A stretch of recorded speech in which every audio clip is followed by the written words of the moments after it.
100% truth. అది ఆధారాలు కూడా ఇంకా కూడా దానికి సంబంధించిన ప్రతి ఒక్క ఆధారం నేను ఎఫ్ఐఆర్లో ఉంచిన ప్రతి ఒక్క అక్షరానికి నాకు దానికి సరైన ఆధారాలు ఇంకా కూడా ఉన్నాయి. అవి కూడా మీకు అర్థమయ్యేటట్టు నా మీద తప్పుడు ఫ్యూచర్లో తప్పుడు ప్రచారాలు ఇదంతా ఏదో రాజకీయం కోసం చేస్తుంది అని చెప్పి డైవర్ట్ కాకుండా నా దగ్గర ఇంకా కూడా ఎవిడెన్స్ ఉన్నాయి. వాటిని అన్నిటిని కూడా మీకు తొందరలోనే సమయాన్ని బట్టి మీకు ఖచ్చితంగా వాటిని మేము తీసుకొద్దామని అనుకుంటున్నాము. అండ్ ఇది ఫస్ట్ అయితే, సెకండ్ వాళ్ళదైతే, ఇంకొకటి వచ్చి అసలు ఉన్న ప్రాబ్లమ్స్ని పక్కన పెట్టేసి ఆమె శకుంతల గారు డబ్బులు తీసుకొని రండి, అతనపు మీరు ఏం వాల్యూ ఇచ్చారు, మీరు ఏం పెట్టారు, అసలు ఫస్ట్ వాడు బాగానే ఉంటాడు, మీరు ఫస్ట్ అసలు ఏం వాల్యూ ఇచ్చారు అది తీసుకొని రండి అని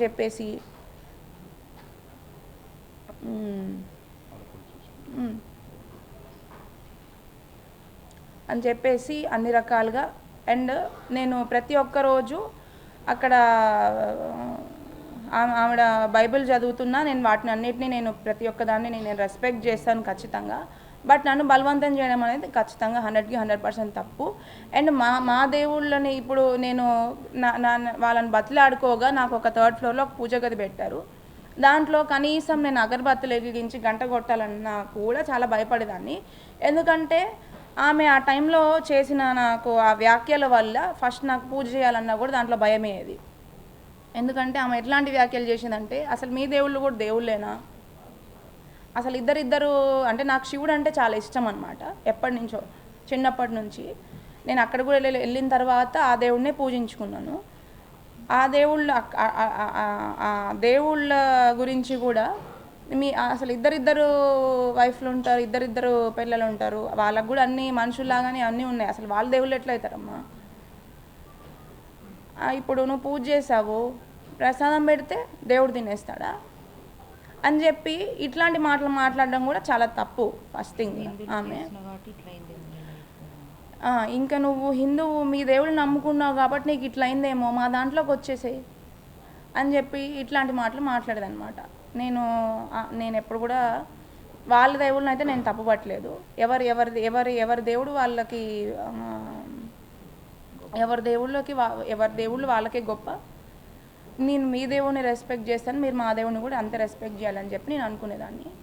అయితే పెళ్ళైన తర్వాత కూడా వీటన్నిటినీ కూడా నేను ఎదుర్కోవడానికి కారణము, అన్నిటినీ కూడా తట్టుకోవడానికి కారణం ఏంటంటే, ఒక ఆడపిల్లగా ఇట్లా బయటికి రావాలి, ప్రతి ఒక్కళ్ళ దగ్గరలో ఫోకస్ అవ్వాలి అని చెప్పి ఏ ఆడపిల్ల అనుకోవద్దు. మీకు కూడా ఖచ్చితంగా ఇక్కడికి వచ్చిన వాళ్ళందరికీ కూడా ఆడపిల్లలు ఉండే ఉంటారు. మీ ఆడపిల్లకి ఈ పరిస్థితి వస్తే ఖచ్చితంగా మీ ఆడపిల్లలని అయితే ఈ పరిస్థితి రావాలి, ఇలా వచ్చి బయటికి వచ్చి ఇట్లా ఫోకస్ అవ్వాలి, ఇట్లా అన్యాయం గురించి మాట్లాడాలి అని అయితే మీరు ఖచ్చితంగా అనుకోరు. ఫస్ట్ ఎవరైనా ఆ పరిస్థితి వరకు తెచ్చుకోరు. బట్ మేము అనుకోకుండా వాళ్ళ మీద నమ్మకంతో పెళ్లి చేసుకున్నందుకు మాకు ఈ పరిస్థితి మా డాడీకి, మా మమ్మీకి, మా కుటుంబం అందరికీ కూడా వచ్చింది. అయితే దీనికి ఖచ్చితంగా ఈ అన్నిటికీ కూడా మీ అందరు కూడా ఫ్యూచర్లో కూడా ప్రతి ఒక్కల సపోర్ట్ నాకు ఉంటుందని నేను మనస్ఫూర్తిగా కోరుకుంటున్నాను. ఇక్కడ ఇంకొక విషయం ఏంటి అంటే, ఇంకొక విషయం చెప్దాం అనుకున్నాను. రెండుసార్లు వాళ్ళ ఇంటికి వెళ్ళాం, ఒకసారి ఆఫీస్కి వెళ్ళాం. ఆ వీడియోలు ఉంటే చెప్పుకోండి, ఆ వీడియోలు పెట్టమండి. మా అంతటి మేమే, మాకు న్యాయం జరగలేదు కాబట్టి న్యాయం కోసం అని చెప్పి వసంత కృష్ణ ప్రసాద్ గారి దగ్గరికి వెళ్ళడం జరిగింది. అయితే వాళ్ళు నిన్న పెట్టిన వీడియో ఏదైతే ఉందో అది ఫస్ట్ టైం కాదండి, సెకండ్ టైం వెళ్ళాము. ఖచ్చితంగా అంటే ముందు మరి ఎందుకు వీడియో పెట్టలేదో నాకు తెలీదు. దానికి ముందు కూడా మేము చెప్పినట్టు సజ్జల రామకృష్ణ గారి దగ్గర కూడా వెళ్ళాము. అదే మీటింగ్లో వారి ఇంట్లోనే జరిగింది మీటింగ్ వచ్చేసి.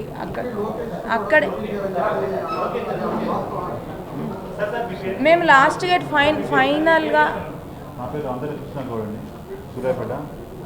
ఫైనల్గా నేను ఏం చెప్దామని అనుకుంటున్నానంటే ఇప్పుడు వరకు మీరు అనుకుంటున్నట్టు నిన్న జోగి రమేష్ గారు చెప్పినట్టు లోకేష్ గారిని కానీ చంద్రబాబు గారిని కానీ నేను కలవలేదండి, మాట్లాడలేదు కూడా. బట్ మీ అందరి హెల్ప్తో ఈ మీడియా ద్వారాగా నేను అనుకుంటున్నాను లాస్ట్కి జోగి రమేష్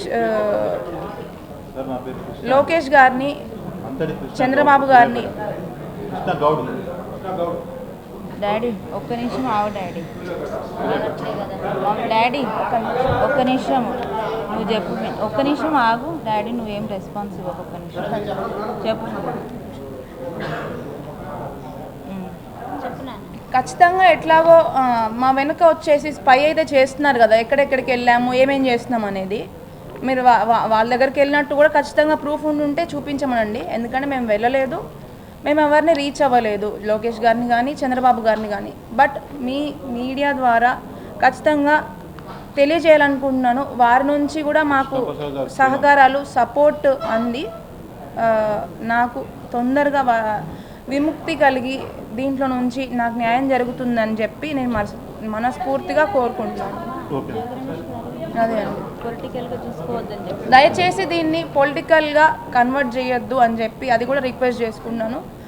అలా నాకు చాలా బాధాకరంగా కూడా ఉంది అట్లా చేస్తున్నందుకు. ఎందుకంటే అతనికి కూడా తెలుసు పర్సనల్గా నేను ఎంత ఇబ్బంది పడ్డాను, అతను ఎంత ఇబ్బంది పెట్టాడు. అసలు వాస్తవాలను పక్కన పెట్టి దయచేసి అట్లాంటి కోణంలో పొలిటికల్ కోణంలోకి దీన్ని టర్న్ చేయకండి. ఎందుకంటే మాకు ఎట్లాంటి పొలిటికల్ బ్యాక్గ్రౌండ్ లేదు. ఇంకొక అమ్మాయి నాలాగా ధైర్యంగా ఎదుర్కోవాలి. ఇంకొకటి ఏంటంటే ఇంకొక అమ్మాయి నాలాగా ఫ్యూచర్లో కూడా ఇబ్బందులు పడితే ఇట్లనే ధైర్యంగా ఎదుర్కోవాలి. అండ్ నేను వాళ్ళకు ఒక ఆదర్శం అవ్వాలి తప్ప, అరే ఈ అమ్మాయి బయటికి వచ్చి వాయిస్ రేజ్ చేసింది కదా, ఈ అమ్మాయికి ఏం న్యాయం జరిగింది, ఏం జరిగింది, మన పరిస్థితి కూడా ఇట్లా అవుతుంది బయటికి వస్తే అని చెప్పి భయపడకుండా మనం బయటికి వచ్చి వాయిస్ రేజ్ చేస్తే ఖచ్చితంగా ఉన్న వాస్తవాలు బయటపడి ఇబ్బంది పడి వస్తున్న అమ్మాయిలందరికీ కూడా న్యాయం జరిగి వాళ్ళకి నేను ఒక ఆదర్శంగా ఉండాలని చెప్పి నేను కోరుకుంటున్నాను. చాలా థ్యాంక్స్ అండి.